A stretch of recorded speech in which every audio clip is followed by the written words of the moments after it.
Welcome to P world power of engineers. आज हम transformer के कंजर्वेशन टैंक के बारे में पढ़ेंगे। आखिर में ट्रांसफार्मर का कंजर्वेशन टैंक की वर्किंग क्या है, ये कैसे कार्य करता है और ट्रांसफार्मर में इसका क्या महत्वपूर्ण भूमिका है। कंजर्वेटेड टैंक ऑफ ए ट्रांसफार्मर एक सिलेंड्रिकल टैंक होता है जो ट्रांसफार्मर के टॉप साइड की ओर लगा हुआ रहता है।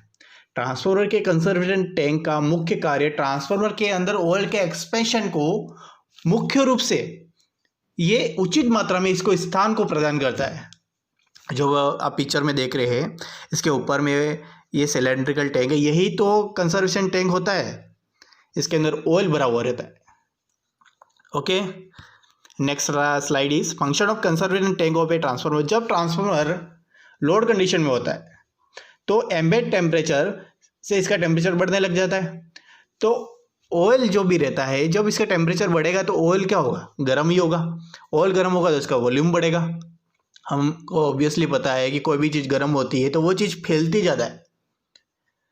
ट्रांसफार्मर इंसुलेटेड ऑयल के लिए कलेक्शन के रूप में भी कार्य करता है, यानी कि इस कंजर्वेशन टैंक के अंदर ऑयल भी भरा हुआ रहता है तो ऑयल का कलेक्शन के रूप में भी कार्य करता है। ये स्ट्रक्चर कंजर्वेशन टैंक का ये स्ट्रक्चर है। इसके अंदर ये लेफ्ट साइड से हम स्टार्ट करेंगे। Plain oil gauge. Plain oil gauge एक कांच की नली टाइप होता है जिसके अंदर ऑयल के लेवल को हम अप डाउन, यानी ऊपर से नीचे कितना आ रहा है, यानी कि ऑयल का लेवल आधा है या ज़्यादा है, तो हम इसे आराम से देख सकते हैं। नीचे है ये फ्लोट है जिससे एमओजी कनेक्टेड रहता है। एमओजी का मतलब मैग्नेटिक ऑयल गेज। इसके ऊपर की ओर pipe connection to breather. Breather यानी कि सिलिका जेल। सिलिका जेल यानी कि इसके अंदर हवा आती है ट्रांसफार्मर के कंजर्वेशन टैंक के अंदर और हवा बाहर जाती भी है, दोनों काम करता है ये। Air cell. एयर सेल का हम आगे विस्तार रूप से अध्ययन करेंगे। प्रोसेस। कंजर्वेशन टैंक के अंदर जब ऑयल डाला जाता है तो ऑयल के अंदर कुछ एबनॉर्मल कंडीशन, एबनॉर्मल पार्टिकल्स नहीं आए, इसके लिए इसके ऊपर एक कैप लगा दी जाती है। And next is silica gel breather. Silica gel breather है जो ट्रांसफार्मर के ऊपर एक पाइप निकला हुआ रहता है, या किसी ट्रांसफार्मर के नीचे की ओर भी निकला हुआ रहता है। नीचे की ओर जो पाइप निकला हुआ रहता है वो इंटरनली अंदर से ऊंचा ऊपर टॉप हाइट तक रहता है, और जब पाइप के ऊपर सिलिका जेल ब्रीदर लगा लिया जाता है, जो सिलिका जेल ब्रीदर का मुख्य रूप से कार्य यह होता है कि हवा के अंदर जो नमी है उसको सोख लेता है। ये सिलिका जेल का मुख्य रूप से कार्य होता है। Silica gel breather. Silica gel breather यानी कि SiO2 silicon dioxide. It's a particle of ये पार्टिकल्स होता है मेटासिलिसिक एसिड का। ओके, ये क्रिस्टल रूप से होता है जो हवा के अंदर जो होने वाली नमी है उसको सोख लेता है, और इसको सोखने के बाद इसके अंदर सूखी हवा ट्रांसफार्मर के कंजर्वेशन टैंक के अंदर ये पास करता है। Conservation tank parts. इसके अंदर इसके पार्ट्स है जो टॉप वाल है, एमओजी है, मैग्नेटिक ऑयल गेज, जैसे आपको बता दिया। ऑयल, इसके अंदर ऑयल भरा हुआ मतलब कि भरा हुआ रहता है। ड्रेन वाल, इसको ड्रेन कर सकते हैं। मेन टैंक के यानी कि बकल से लो की ओर आगे की ओर जाता है। बकल से लेकर मैं दूसरा वीडियो बनाऊंगा तो बकल सिले के अंदर ट्रिपिंग होती है बहुत सारी। इसके अंदर ट्रांसफार्मर से निकलने वाली गैस होती है जो बकल सिले के माध्यम से ट्रांसफार्मर के VCB से जो उसके प्रोटेक्शन रिलेस है वो ट्रिप करा देती है। ब्रीदर पाइप यानी कि सिलिका जेल, जैसे कि ये ऊपर की ओर लगा हुआ है। एयर लेवल ग्लास ही ग्लास लगा हुआ रहता है, जैसे कि आपको बता दिया ऑयल लेवल को देखने के लिए। Working of A conservation tank. जब ट्रांसफार्मर के ऊपर अगर कोई लोड ही नहीं, मतलब कि उसके ऊपर लोड बहुत कम है, जितना लोड होना चाहिए उससे भी बहुत कम है, तो ऑयल का लेवल डाउन हो जाता है। ऑयल का लेवल ये डाउन हो जाता है। ऑयल का लेवल डाउन हो जाने से इसका जो एमओजी का यानी कि मैग्नेटिक ऑयल गेज है उसकी जो सुई रहती है वो नीचे की ओर जाती है और ऑयल लेवल डाउन हो जाता है। तब सिलिका जेल क्या करता है, सिलिका जेल ब्रीदर उसके अंदर से जो हवा है वो हवा अंदर की ओर सोखता है, जिससे इसके अंदर जो एयर सेल लगा हुआ रहता है उसका आयतन यानी कि वॉल्यूम बढ़ जाता है। जब ट्रांसफार्मर लोड कंडीशन के अंदर होता है तो इसका ऑयल का वॉल्यूम बढ़ जाता है और जो एयर सेल है वो सिकुड़ने लग जाता है। तो इसके अंदर जो एयर है कंजर्वेशन टैंक के अंदर वो सिलिका जेल ब्रीदर से ही बाहर निकलती है। हमेशा ध्यान रखना मेरे दोस्तों, कि सिलिका जेल ब्रीदर हवा को बाहर से अंदर लेता है और अंदर की हवा को बाहर भी निकालता है। ऑयल फिलिंग सिस्टम, जैसा कि हम देख रहे हैं ब्रीदर पाइप है, ब्रीदर पाइप यानी कि सिलिका जेल ब्रीदर से हवा को अंदर, ये एयर सेल है, एयर सेल के अंदर ये डालता है। ड्रेन वाल, main tank, MOG, air release pockets, यानी कि जब इसके अंदर हवा चली जाती है तो ऑयल बढ़ते टाइम ये ऑयल फिलिंग सिस्टम के अंदर ही आता है। तो ऑयल, तो इसके माध्यम से एयर रिलीज पॉकेट यानी कि एक बोल्ट रहता है, इसको बोल्ट को हल्का सा खोल देते तो इसके अंदर की जो हवा है वो बाहर निकल जाती है।